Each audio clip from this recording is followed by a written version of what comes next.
Greetings everyone, and welcome to part 18 of Kingdom Hearts Final Mix.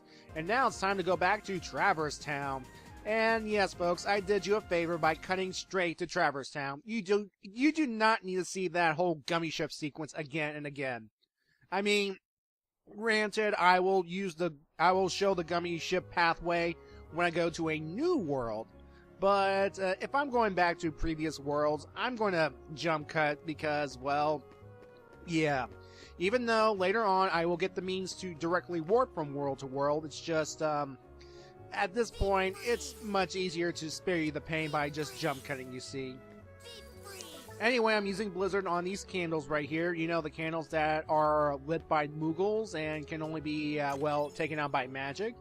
Well, by doing so, we get this little upgrade right here, this little defense up right here, which will go straight to Sora. Like I said earlier, back in my Wonderland playthrough, any time that I get like a defense power up or AP up, it'll go straight to Sora because, well, I'm playing as Sora. Doll and Goofy, well, even though they are my companions, they can take care of themselves, you see. Remember, they can essentially wake up after being knocked out. Not killed, knocked out. Anyway, Yubi's hanging out near the mailbox, and she's pretty much there to let you know, oh, go to the secret waterway. That's where Leon and Aerith are hanging out. But we'll get there when we get there. I know where to go. So yeah. Anyway, there's Sid right there, still at the accessory shop, and I'm not going to buy anything just yet. And at this point of the game, I kind of forgot what to do. I forgot what triggers something with Sid later on because he does serve another purpose. I think I show it off in a video or two videos. I'm not entirely sure. It's been a while since I've recorded this, so yeah. Anyway, when we enter the second district, we will encounter some Heartless because apparently, well, they haven't learned their lesson, you see. And ladies and gentlemen, meet the Yellow Opera. Of course, just like the other magical Heartless, they are named after colors and, well, musical terms. And their choice of magic? Lightning. So, yeah. Just whack them and whack them and whack them. I think Blizzard takes them out. I'm not entirely sure. I mean, I don't know how the magic thing works in this game. I know that Fire takes out Blizzard, and Blizzard takes out Fire. I'm not entirely sure. Anyway, oh, there we go. There's where all the magical things start to, well, gang up on you, but since I'm very strong, I'm not really that worried about, you know, taking damage from these guys and wasting magic power on these guys because I still have my magic key, you see. Oh, that reminds me of something. Last part, Tarzan gave Sora something that can really help later on. Where you see I got an upgrade to, well, my Keyblade. Basically, at certain points, characters will either give or you can find keychains. Now, the game briefly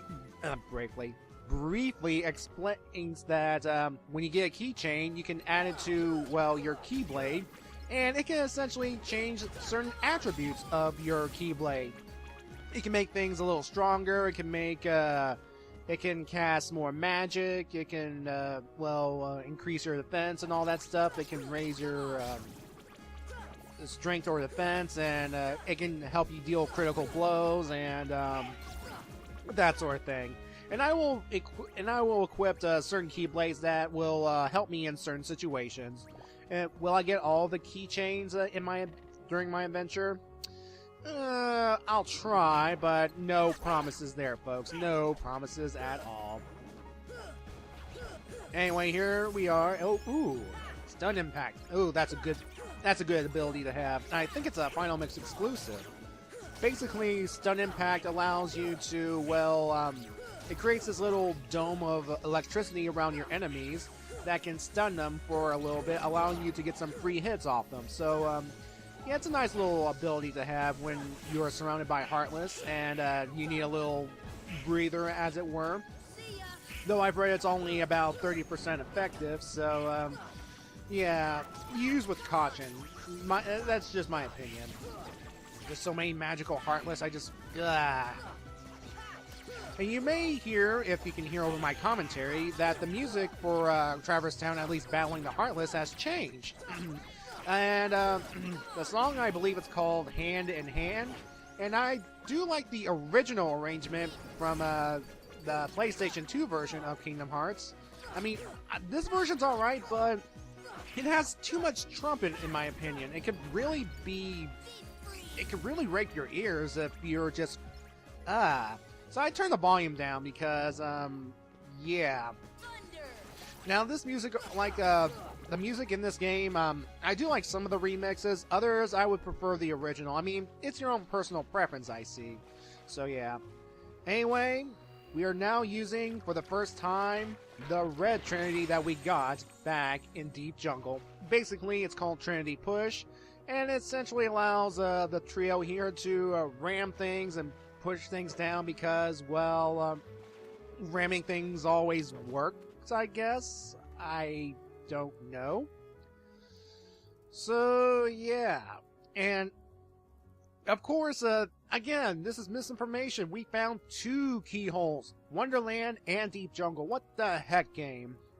Yeah. Oh, yeah. Blah, blah, blah, blah, blah. Stuff that I already told you. The keyhole leads to the Heart of the Worlds. The Heartless are going to trying to get to that keyhole to the Battle of the Worlds because, well, they're like locusts. They must feed on that Heart of the World. Like, hearts like candy, as I keep explaining to you guys, you see. So yeah, the League of Disney Villains plan. Capture the princesses?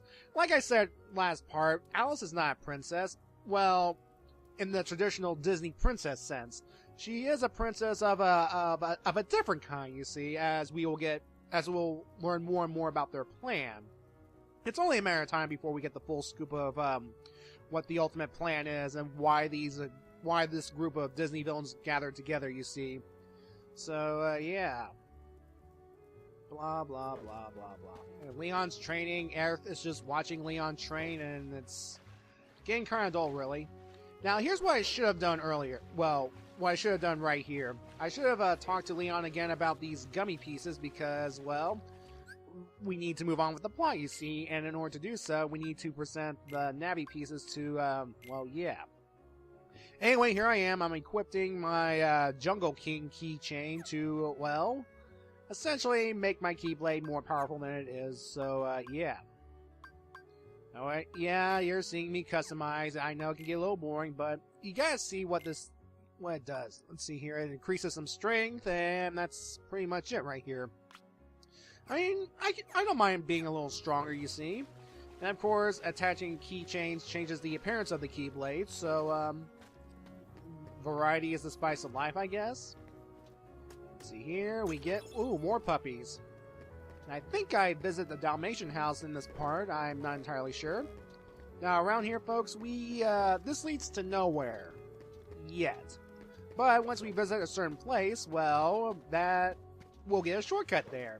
But still, in the meantime, we're going to have to go the long way. Well, we're going to have to go through the Dalmatian house, you see, because, well, I want to get a reward.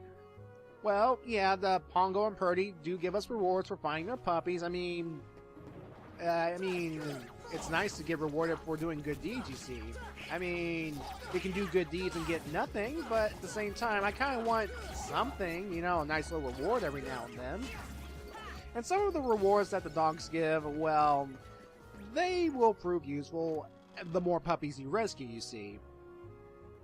See, we are making progress. We are seeing some Dalmatians hanging out in the Dalmatian house, and, yeah, it just warms you up inside that we're actually making progress. And yes, I will get all the puppies, all 99 of them. So what we have to do is make our way to the living room, or opening room, where Pongo and Purdy are hanging out. See? It triggers this cutscene, and yeah. See, look at that. I mean, even though they cannot talk in this game, it just feels good that yeah. Alright, let's see. Pongo is going to give us something good, I hope. And, yeah. Okay. I'm sorry, folks. I mean, I like dogs as much as the next person, but, yeah. let's see, we got gummy pieces and gummy pieces. Well, trust me, folks, the later gifts that we get from these guys are better. Trust me, folks, I'm just going to say it right now. Anyway, folks, we're going to encounter some fat bodies, and we're going to encounter some more magical heartless on my way to the 3rd district because, well, I'm actually heading that way. Well, for 2 reasons. One, we're going to go to a new place, and 2, I'm going to have to do something in District 3 that will help me later on. But in the meantime, we're just going to kill some heartless, probably increase my little get more experience, increase my levels, get stronger, because, yeah. You may have noticed that there are, like right here, for example, there are these green magical heartless right here. Those are the green requiems. Of course, they're color green, musical term requiem and all that stuff. Their job is to provide some healing effect to their fellow heartless. They're pretty much going to help heal their fellow heartless when they are injured a lot, you see. And they can be real annoying if they're paired up with the fat bodies right here. Okay, you know how when you get a fat body down to about half health, they go all berserk and all that stuff? Well, here's the thing. When the Green Requiem casts their cure powers on them to restore their health to full, the fat bodies are still in their berserk mode, which means that not only do you have to deal with their berserk forms, it'll take a bit longer to kill them, especially if they got all their health back. So yeah, they don't go back to being docile and stuff. They're just gonna be berserk and at full health, and it can be real annoying real fast. And what I probably should have done is just kept going, but at this point, folks, I want to show off exactly, well, what is there to be seen about this place, you see. Plus, again, hand in hand, at least this version, it's not too bad. It's just that there's just too much trumpet. You get what I mean? Oh yeah. I don't know if I told you this or not, but there are 2 references to the Mad Hatter in this game. Of course, there's the reference back in Wonderland, you know, the Tea Party Garden. The second reference is actually right here in the 2nd district. And I don't know if you can see it, but there's a shop with the Mad Hatter's hat on it. And, well, I think it's a picture of the Mad Hatter. I can't really tell. It's just, I think it's a hat shop, really. So, yeah, here's the thing. Why does the Mad Hatter have a hat shop if Wonderland's still intact? Unless the Mad Hatter can travel through the dimensions between Traverse Town and Wonderland to get some business so that he can fund his tea parties?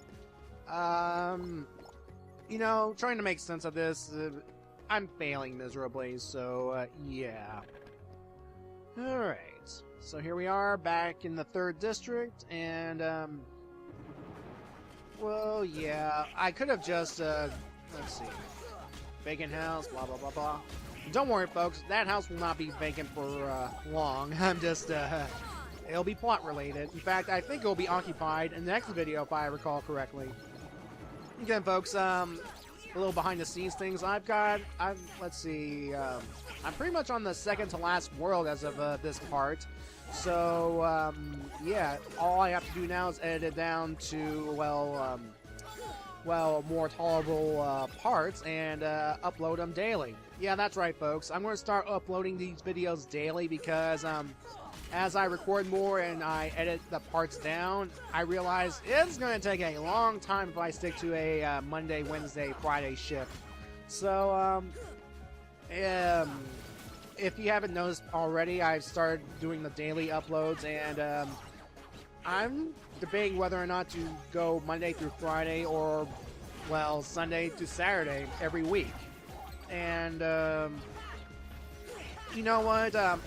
Even though this game is fantastic and I love the game a lot, doing playthroughs online, it can take a long time. I've seen playlists that can go well into the hundreds. Well, it also depends on how long a person wants to spend on a certain part, you see.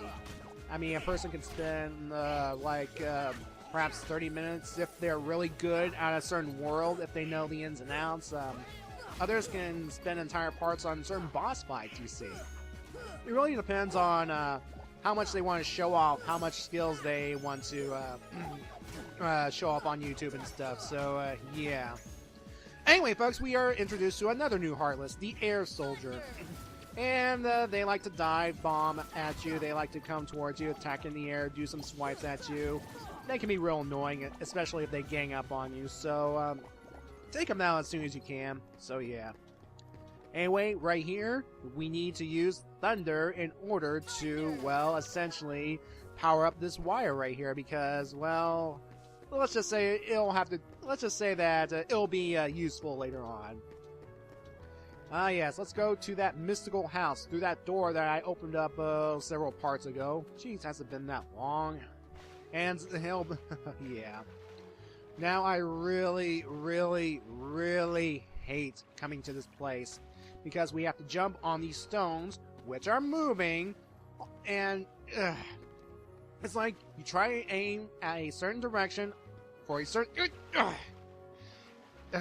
Sorry, folks, I'm just a little mad seeing this again because you try and jump on a stone, the stone moves, and then the stone in front of you moves. You try and aim for that stone, and you can sometimes miss and land in the water, and you cannot get back up onto the rock. You have to start all over, and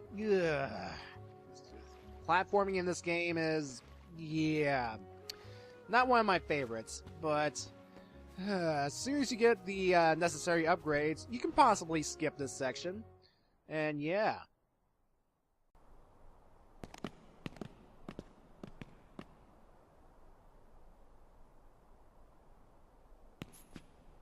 There's something about this musty place.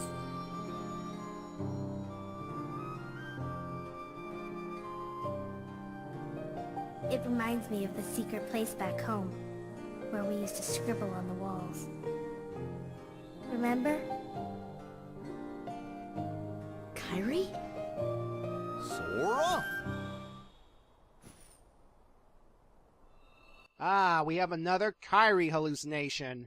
And that makes it, let's see here, there was the time Sora thought Yuppie was Kairi, then the one where he, like, when he first arrived in Deep Jungle, and now here, so that would be 3, yeah. Yeah, I'm not counting the one back on Destiny Islands because I assumed it was the real Kairi who somehow went through Sora and disappeared like that. So, yeah. Anyway, this chap right here, he is Merlin, specifically the version from the Disney movie, The Sword in the Stone, and that was a good movie. I like that movie a lot, you know, with him teaching Wart, I think, well, I know he's actually King Arthur, the future King Arthur, but he was called Wart, I think? Yeah, I think it was. He was teaching Wart all sorts of things, you know, about love and doing it in creative ways like changing Warden himself into animals and doing all sorts of magical things, you see. So, yeah. And, yeah, pretty much he is here to, well, help Sora and company hone in on their magical skills. You know, all those spells we've been collecting, you know, fire and thunder, etc. And the thing is, the more we hone in our magical skills, the more rewards he'll give us. So, yeah. So he's pretty much set up shop inside the mystical house, and, yeah, he brought in all his furniture because, well, he can control furniture just like in the film. Well, the sword and the stone, you see. Yeah. And of course, this serves as another place where we can arrive when we go back and forth through Traverse Town. I mean, there's the accessory shop, the front gate, and now this place. And Merlin is not alone, you see. For you see here, we also have the company of the fairy godmother from Cinderella. And why would she use the pumpkin carriage, you see? A familiar symbol from a familiar movie, I guess? Alright, so yeah, what is the fairy godmother's purpose? Well, let's just say that she will bring some assistance, well, in a very special way, you see. But more on that later on. Anyway, we have a blue Trinity mark right here, and bam! Alright. So yeah, folks, I'm gonna be busy grinding my grinding up a bit so I can get a little stronger, and yeah, so I'll do that off screen, and I'll see you guys at part 19.